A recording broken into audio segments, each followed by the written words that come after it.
if you only try like safe and small tweaks, for example, on your website, you won't really make a huge difference. Sure. I think the same is true for our careers. We need to take big bets and take higher risks in order to make a bigger difference.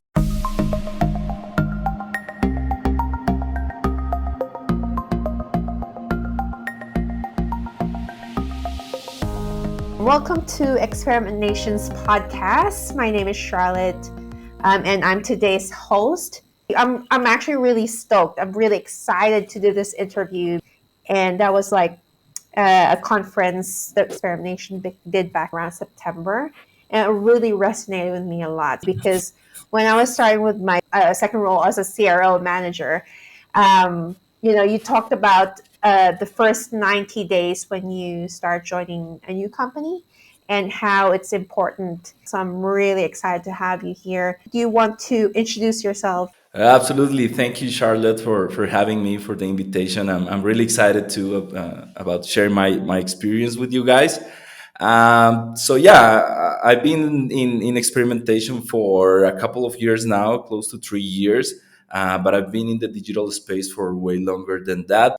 Yeah, so I basically started building my first websites as a hobby like 16 years ago, like really long time ago.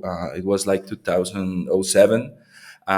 So I just had some side projects and I started playing around with like building WordPress sites and all that. Eventually I made some money with like online advertising, Google AdSense. So it was like really revealing for me as an experience. Then I stopped for a few years and I dedicated my time to other activities, specifically on the media side of things. I work in TV production for 3 years on the uh, audio department for a big TV company here in my country, in Colombia. And eventually, I quit that job. I wanted something different, and I wanted to do something while traveling the world. I wanted to explore the world, to move somewhere else, and I needed to afford my life. And that's when I restarted doing web design. So from 2015 to 2021, more or less, I built like dozens, even hundreds, I would say, of websites for mainly for small businesses here in Latin America. But also we had a few clients in the US and Europe. Were you traveling around? Were you traveling while doing web design? Because you said that you wanted to do like some type of work where you travel, you're like going places. Yeah, so for 3 years, I was pretty much a full time nomad. That's what I say. From Amazing. 2015 to 2018, I just lived nowhere and everywhere at the same time. Wow. I didn't have like a fixed location for, yeah, it was a little more than 3 years. And I did web design the whole time, like web strategy, I built a ton of websites, mainly WordPress websites. Eventually, we transitioned into being more of a Shopify partner agency. So Mm. that's what we were specializing on at that point. And I eventually settled down with my wife, who was my partner in this agency as well. And by this time, about 2020, when the pandemic hit, I was curious to upskill, to specialize into something more specific, to do something different, and that's when I started my journey in CRO and experimentation. I know. Your story is actually very very interesting because like you've mentioned when the pandemic hits, then you kind of like started going to this like what can I do that is really would challenge me. How did you find CXL? And who That's told you what CXL is? that's a great question that I cannot actually like answer like in a super specific way, because I cannot quite exactly remember What I remember is I wasn't really so active in social as I am today, like on LinkedIn or Twitter. But eventually, at some point, I was following someone who retweeted Pep Laya, who's CXL's founder, and Yeah. I started following him. This was probably a year before I actually joined the institute. Do you remember what he tweeted? I don't, but I'll try to find out because I think there might be a way. That's actually a great thing to Yeah. do now that I think backward, like in hindsight. So yeah, he might have tweeted something, and that's when I realized CXL existed. So let's say it was in 2019 mid Mm. year or something, and I immediately realized I wanted to enroll in CXL and make their certifications. However, I never took the leap because it was a bit pricey for me at that point. I mean, Mm. obviously, when I see it in hindsight, I think that's a bargain for everything that can Yeah, give you back. I agree. I agree. Uh, but I never committed to pay the full subscription. What happened was that once the pandemic hit, CXL just made a huge discount for the yearly subscription. So it was like 25% the regular price.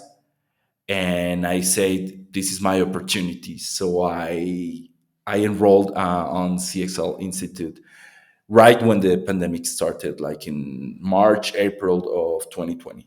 Moving on, it's kind of like, we cannot, as CRO specialists, there's always new information.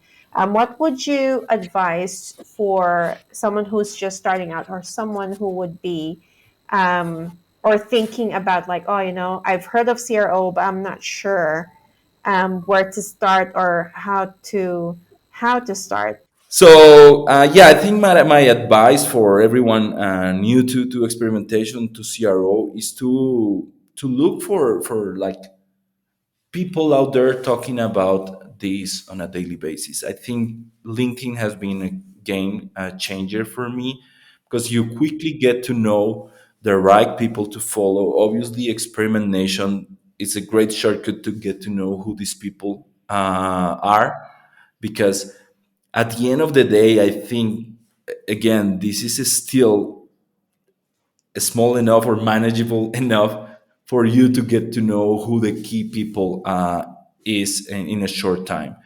And as you said, surprisingly, everyone is so really so approachable. I receive DMs, I have sent DMs as well, asking for advice, for mentorship, and people is really open about this stuff because at the end of the day, we all want the like experimentation and CRO to grow as an industry, as a practice, to to be more known by outsiders, if that's the case, or if, so at the end of the day, I think even if we look as competition, and by that I mean between agencies or like vendors, we are all looking into the same goal. So I think we're looking to go to the same place, and that's partly what makes this industry and this group of people so fascinating. Because sometimes when I think about it, like, there are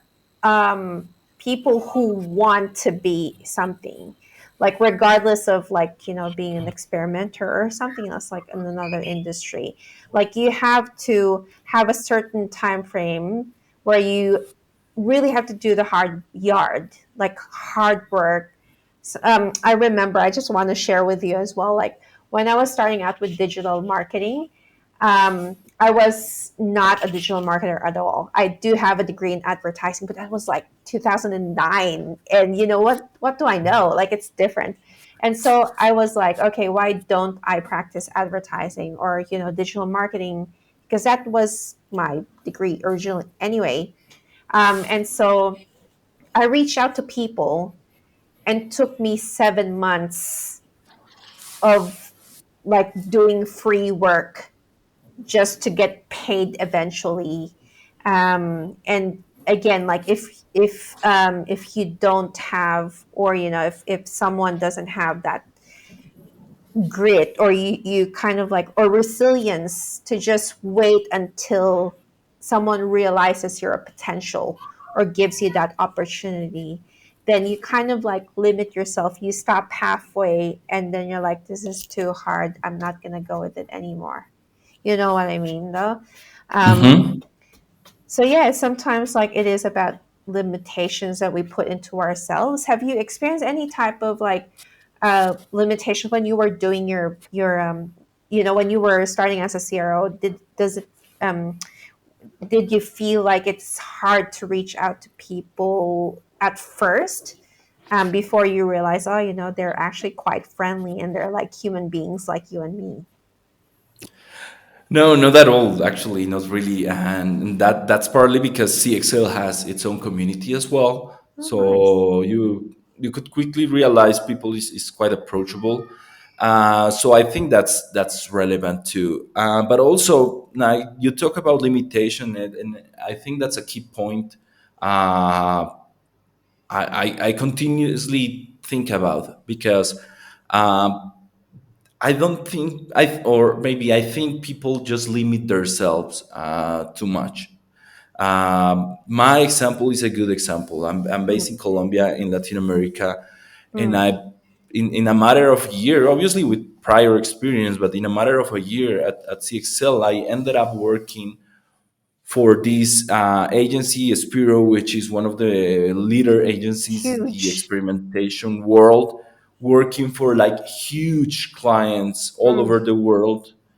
And I was quickly just leading accounts on this agency, which is something that many of my peers here at Columbia might think it's like unrealistic. It's just like a it's dream. impossible or something like that. Yeah. Exactly. Mm, But it's not the case at all. Like there's no, and obviously this is closely related to our discussion about internet a few minutes ago. There's no limit. Like as long as you provide value, people mm, don't really care about where you are or what your background was before that, because mm. they care about like achieving their goals. Exactly. And obviously, as long as you help them achieve their goals, which is obviously related to last year's conference of mine, uh, it doesn't really matter location, language skills, even, Yeah. and all of that. Because sometimes when I think about it, like there are people who want to be something, like regardless of like being an experimenter or something else, like in another industry. Like you have to have a certain time frame where you really have to do the hard yard, like hard work. I remember, I just want to share with you as well, like when I was starting out with digital marketing, I was not a digital marketer at all. I do have a degree in advertising, but that was like 2009. And you know what? What do I know? Like it's different. And so I was like, okay, why don't I practice advertising or digital marketing? Because that was my degree originally anyway. And so I reached out to people, and took me 7 months of like doing free work just to get paid eventually. And again, like if you don't have, or if someone doesn't have that grit, or you kind of like, or resilience to just wait until someone realizes your potential or gives you that opportunity, then you kind of like limit yourself. You stop halfway, and then you're like, this is too hard, I'm not going to go with it anymore. You know what I mean, though? um, Hmm. so yeah, sometimes like it is about limitations that we put into ourselves. Have you experienced any type of like limitation when you were doing when you were starting as a CRO? Did you feel like it's hard to reach out to people at first, before you realize, oh, they're actually quite friendly and they're like human beings like you and me? Consider self limitations that go between generations, and and people and backgrounds. But yeah, at the end of the day, you just need to take some risk and quickly realize that it shouldn't be a concern really. Uh, Nowadays, with and especially after the pandemic, with remote work, people can work for companies from everywhere. There's no Mm, really a limit anymore, not even a limit on what you can earn mm. in terms of salary. So I think it's a matter of just taking the leap, taking some risks, and try it out.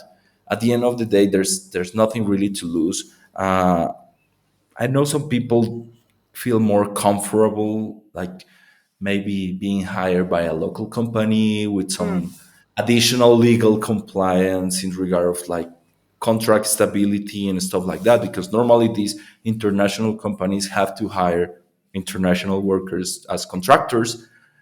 But I think this is a risk that people should take because I don't think that should be a big concern, and it can change your life really once you start doing that. Agree. I was actually also interested because Experiment Nation's CRO salary report is going to come out soon, yeah, right?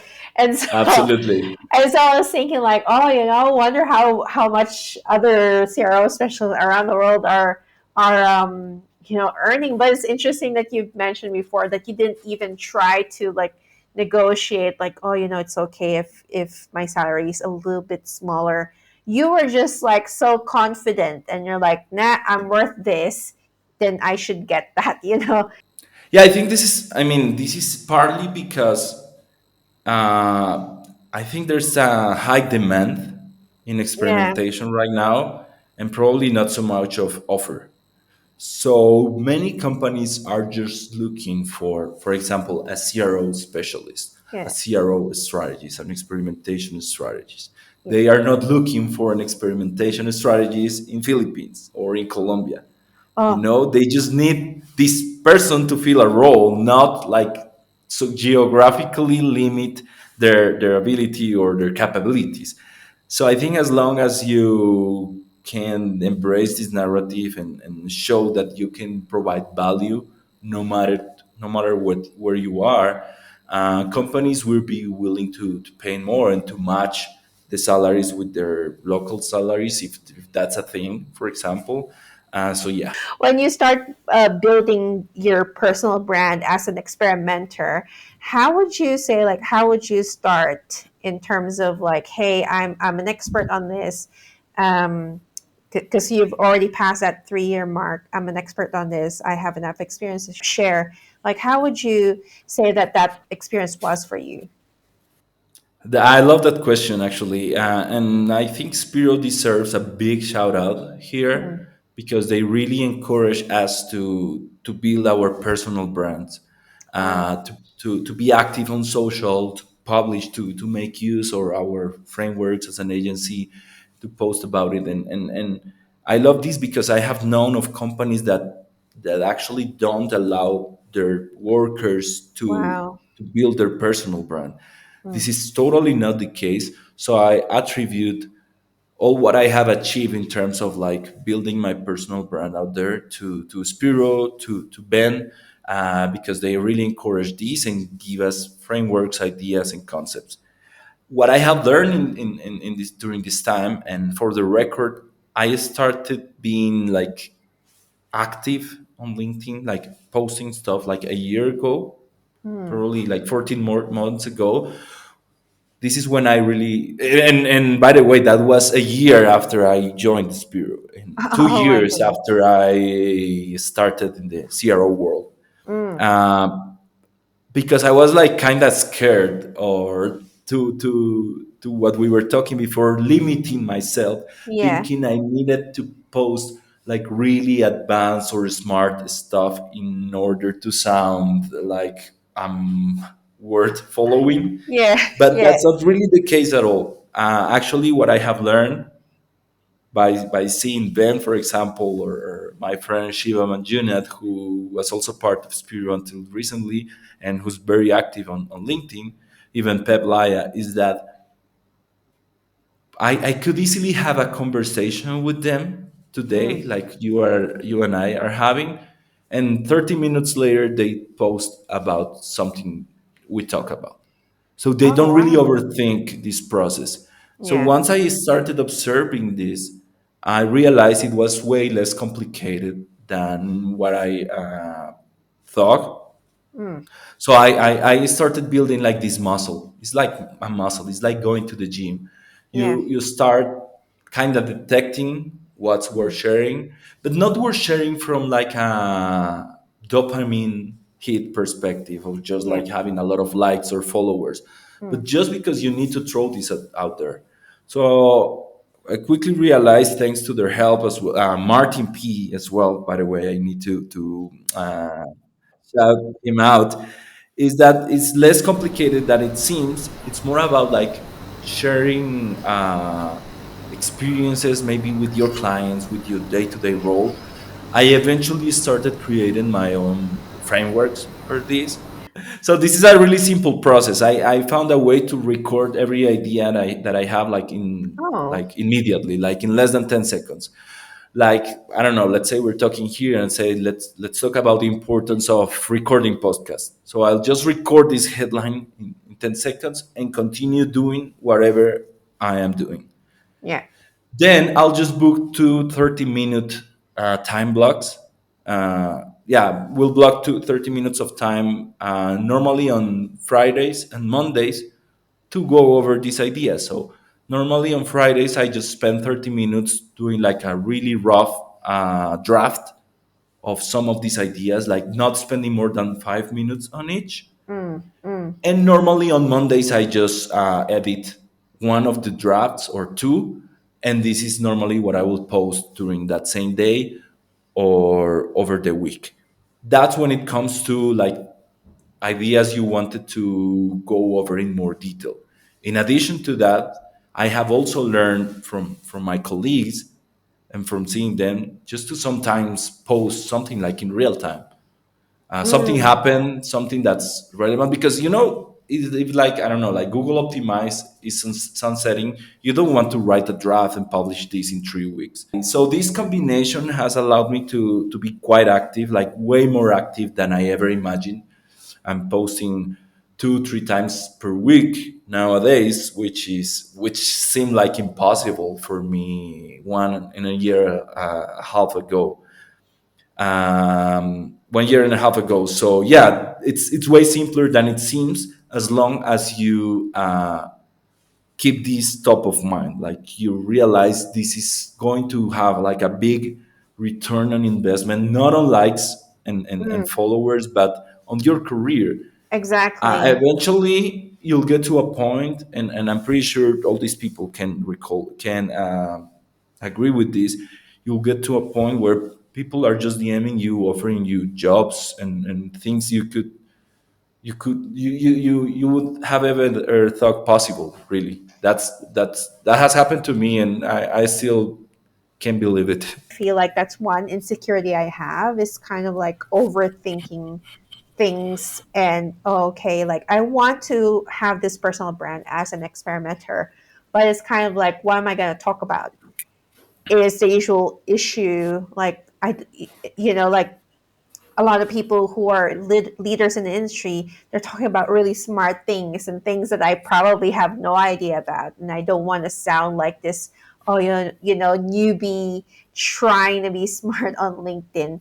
But I do agree now, like thinking about it and talking to you about it, it's like, am I limiting myself just because I think that I'm not good enough? You know what I mean? So it's a good advice when you said, okay, let's have this 10-second thing or whatever we talked about. Like right now, we're talking about in a podcast. Why don't I write those things down and then post it? Because it really is like all information that would help someone grow is valuable information. And I think that asking for help is probably a good way to start to like, people will help. Like, if you're struggling with something on your job, for example, or Yeah. on your role as an experimentation, and we all struggle a lot with a lot of like limitations. People, Yes.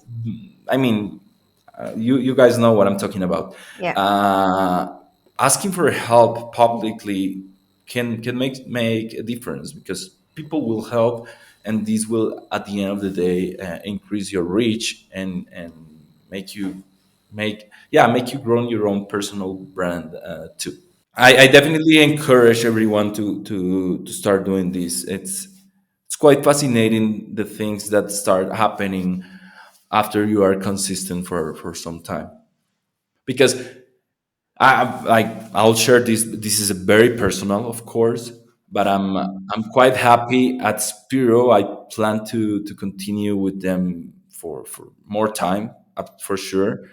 Uh, but even with that, it's fascinating to have, for example, the job offers reaching you in your inbox, and not instead of you having to apply out there. The other thing as well is like there's not a lot of people who does experimentation.